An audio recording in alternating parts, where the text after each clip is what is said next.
Hello everybody and welcome. In this video I will show you top tricks for your speaker Sony. So I recommended to install the application to enable a lot of features here. Let's starting. So you have clear audio here and you can enable it in the application. Next one, you have also bass boost. So you can enable it in a preset mode in the application.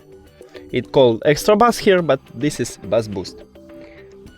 Next one, you have a few presets of light mode, so you can change it what will be the best one for you.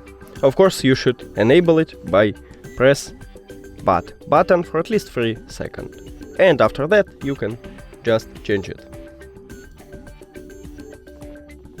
And the last one is that you have a party booster, so you can add a lot of speakers here and connect them together. So that's it. Thank you for watching this video. If you found it helpful, please consider subscribing to the channel and leave the like on the video. It's really important to us.